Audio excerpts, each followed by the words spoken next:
The graph of y equals 1 over negative 2x squared minus 0.5 was reflected in the x-axis.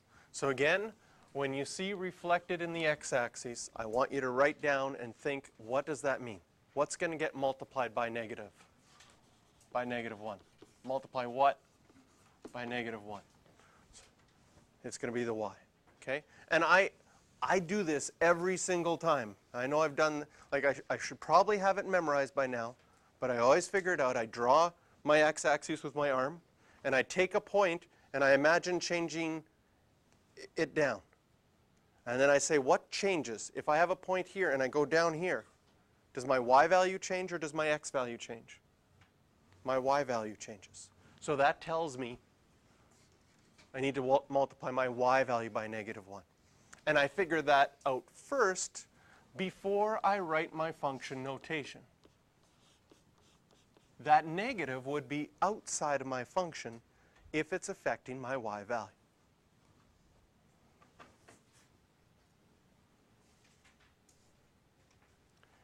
And its image is shown.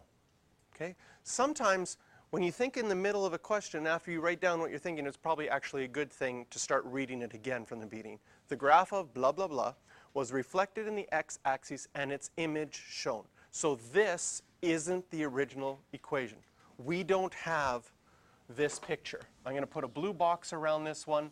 The graph of that blue equation would actually look like that. The blue one got reflected up and its image is shown. What is the equation of that red graph? For this question, having the function notation here is going to be really helpful. The equation of the red graph, okay, if we let the original blue one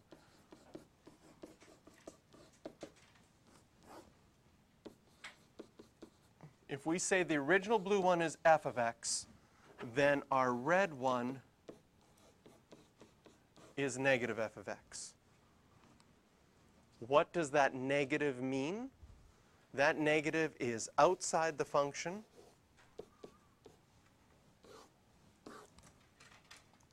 And f of x was what we originally had, so I can just rewrite what we originally had.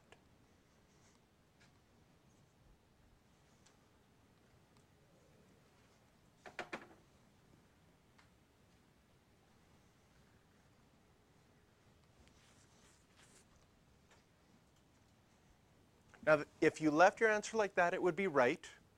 Chances are it would be simplified in the answer book. So I'm going to come up with 3 different ways I've seen students simplify this. Okay? And then you have to tell me if the students that I picked in my head were all 3 right. 2 of them were right and 1 was wrong.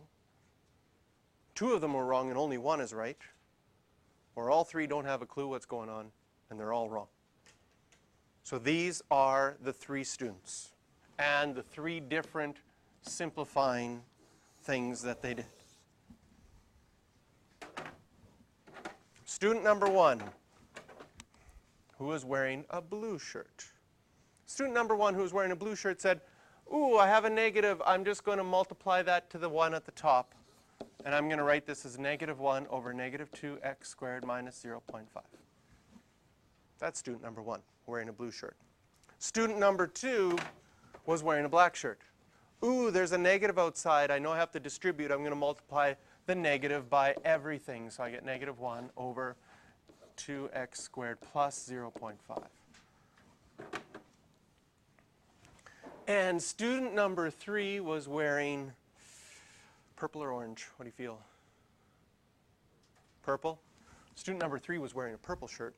And they decided, ooh, there's a negative. I'm just going to multiply the negative into the bottom. And I'm going to get 1 over 2x squared plus 0.5.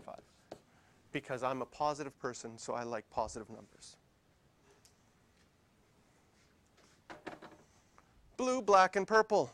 Were all 3 students right? All 3 wrong? Does anybody have a right answer up there? Which would you be? If you had to simplify that, how would you go about it? Do you think you'd do like the blue person, like the purple person, like the black person?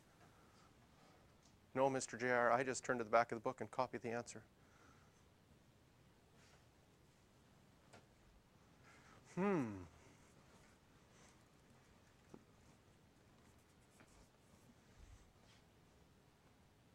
I'll tell you, not all three of them are right. There's at least one wrong.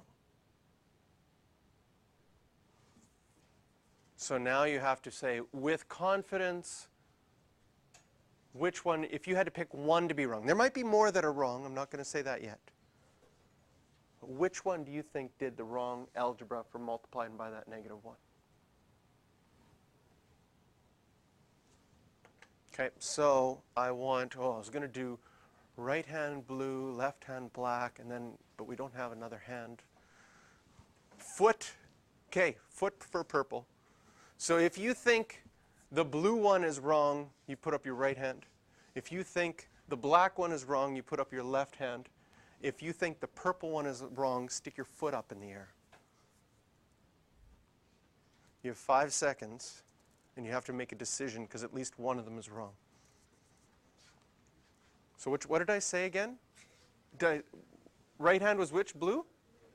Left hand is black? And foot is purple. Which one's wrong? Okay, show hands. Or feet. Okay, all right. Okay, oh, I like the, interesting. Nobody thinks the purple, so people like the purple one because it's positive. And you sense that I'm a positive kind of person, so you're thinking, or you can't go wrong with, maybe purple's also wrong, but you don't want to say that yet. Okay. All right. So, blue is actually correct. Black is actually wrong. Purple is actually correct. Oh, what happened? How do we multiply by a negative? Well, if you have a negative out front and you're multiplying by a fraction, you have to use your fraction rules. Okay? How do we multiply fractions? Well, I could change my -1 out front. What did the person in blue do? They changed their negative out front as -1 over 1. Is that still a negative? And they multiplied just the top. That's okay. Person number 2 decided they would multiply everything by a negative in the black. They were multiplying the top by a negative and the bottom by the negative. What does that fraction in front become then? A positive. And so that's why the black was wrong. And person number 3 decided to make that negative in front as 1 over -1. Can you see that that's still a -1? And they just multiplied the bottom. Can you see yourself doing that with the black? Ooh, there's a negative. I just want to multiply everything. Yes, very tempting. That's why I showed it to you, because it's very tempting to do. Okay, questions for this last one are 7, 8, 9, and 12. You must do 12 for tomorrow. Well, you must attempt 12 for tomorrow, but I'm not allowed to tell you the answer to 12 until class tomorrow. So if you come in early and beg, I'm not going to answer it. See if you can figure it out on your own, and we will talk about number 12 to start class tomorrow.